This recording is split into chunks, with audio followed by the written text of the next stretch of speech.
Bonjour, je m'appelle Yann Govart, je suis professeur de physique théorique et mathématiques à l'Université catholique de Louvain, à Louvain-la-Neuve, où je suis heureux de vous accueillir afin de visiter ensemble et découvrir le fonds d'archives Georges Lemaître, le père de la théorie du Big Bang, fonds Lemaître qui est classé comme trésor de la Fédération Wallonie-Bruxelles.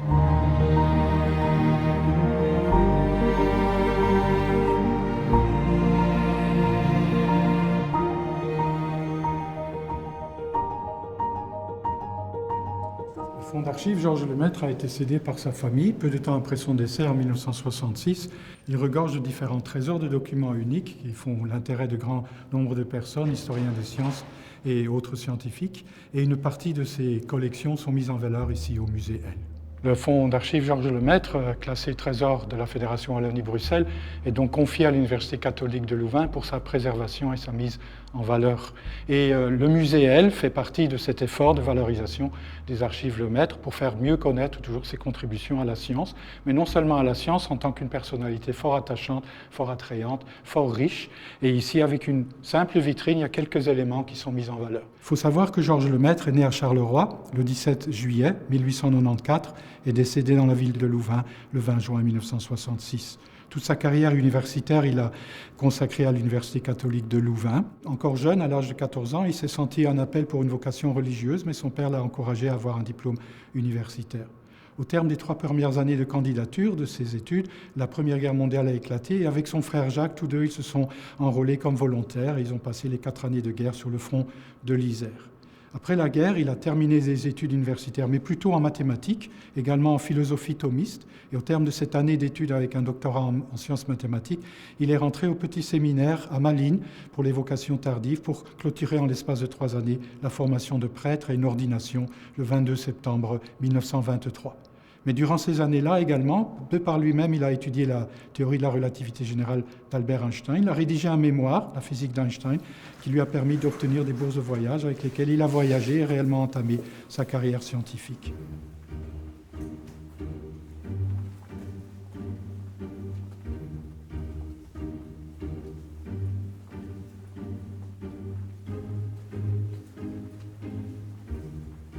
Après son retour de son doctorat à MIT aux États-Unis, il est devenu jeune professeur à l'Université catholique de Louvain en 1925. Et en 1927, il a publié l'article fondateur de la théorie du Big Bang, l'article dans lequel déjà à la dernière minute, il a modifié le titre. C'était un rayon variable pour l'univers, c'est devenu un rayon croissant. Il a découvert en réalité que l'univers est en expansion. Il a fait cette proposition qui est passée plutôt inaperçue. L'article a été publié dans une revue scientifique à Bruxelles en français.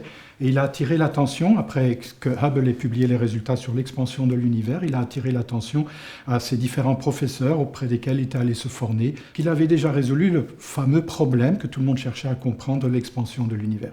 Et ces gens ont ameuté d'autres grands scientifiques de renom de l'époque qui ont écrit à Lemaître pour le féliciter. Du jour au lendemain, il est devenu célèbre, il a été invité à de nombreuses reprises aux États-Unis. Il a discuté avec Albert Einstein et des personnes de ce calibre-là qui ont reconnu réellement ses contributions, tout comme encore aujourd'hui.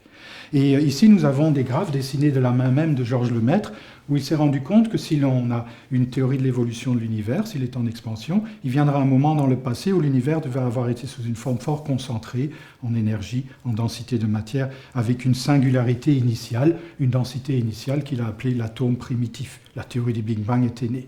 Et ceci, il a proposé dans un petit article, dans une des meilleures revues scientifiques encore toujours aujourd'hui, qui est publiée en Angleterre, Nature, et il y avait un petit paragraphe qui soulevait la question de l'interprétation métaphysique peut-être de cette découverte qu'il a décidé de retirer de la publication finale. Il disait que peut-être avec cette découverte, on soulevait quelque peu le voile qui cache la réalité de la création de l'espace et du temps. Depuis 1936 à 1960, jusqu'à son décès en 1966, il était fort apprécié par ses différents papes successifs pour son rôle, où il mettait toujours l'aspect humain avant toute considération, tout en restant fidèle à son enseignement et à l'enseignement de l'Église comme prêtre catholique. Alors, au terme de ses contributions fondatrices à la théorie du Big Bang, en 1931-1933, très rapidement, Georges Lemaître est devenu très reconnu dans le monde entier, et spécifiquement en Amérique du Nord, où il a été invité à de nombreuses reprises. Et par exemple, en 1933, il s'est retrouvé à Caltech, à Pasadena, sur la côte ouest des États-Unis, en Californie, où se trouvait également Albert Einstein, qui était invité comme professeur invité pour une série de cours.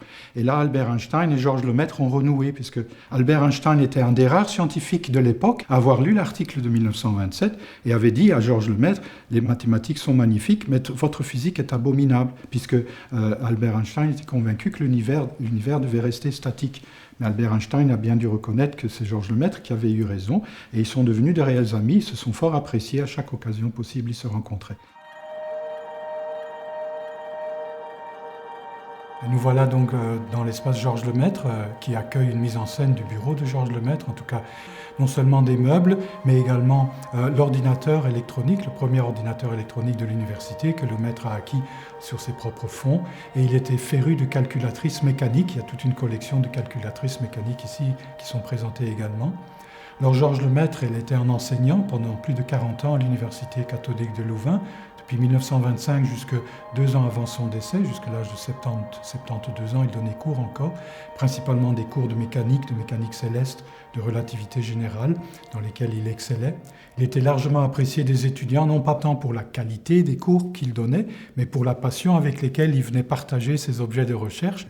Nous sommes fiers également ici que sur le campus de l'Université catholique de Louvain, à Louvain-la-Neuve, on puisse faire partager aux jeunes générations qui viennent étudier ici les sciences et les technologies, les sciences humaines également, l'héritage scientifique que nous a légué Georges Lemaître en l'ayant mis en évidence sur la place des sciences avec cette sculpture intitulée « Cet instant unique qui n'avait pas d'hier ». En effet, Georges Lemaître a proposé qu'il y avait un moment où l'espace et le temps ont surgi de ce qui était à ce moment l'univers, et la géométrie de l'espace et du temps sont apparues, et nos existences ont pu être rendues possibles.